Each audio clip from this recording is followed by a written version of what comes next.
పంజాబ్లో షాకింగ్ ఘటన. Retired IG Amar Singh Chahal ఆత్మహత్యాయత్నం. కారణం సైబర్ మోసం. పంజాబ్ పోలీస్ శాఖలో ఇన్స్పెక్టర్ జనరల్గా పనిచేసి రిటైర్ అయిన అమర్ సింగ్ చాహల్ సైబర్ నేరగాళ్ల చేతిలో 8,10,00,000 కోల్పోయి తీవ్ర మనస్తాపానికి గురయ్యారు.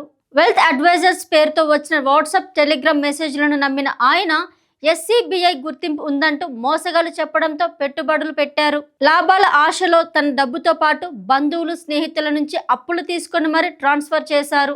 అప్పులు తీర్చలేని స్థితిలో పాటియాలలోని తన నివాసంలో సెక్యూరిటీ గార్డ్ రివాల్వర్తో తన ఛాతీలో కాల్చుకున్నారు. తీవ్ర గాయాలతో ఆసుపత్రిలో వెంటిలేటర్పై చికిత్స పొందుతున్నారు.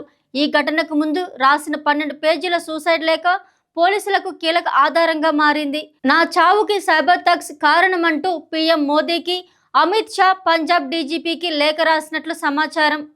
ఓ ఉన్నతాధికారి కూడా సైబర్ మోసానికి బలి అవ్వడం దేశవ్యాప్తంగా తీవ్ర చర్చకు దారితీసింది. సైబర్ మోసాలపై జాగ్రత్త. లాభాల ఆశ ప్రాణాలకి ప్రమాదం కావచ్చు.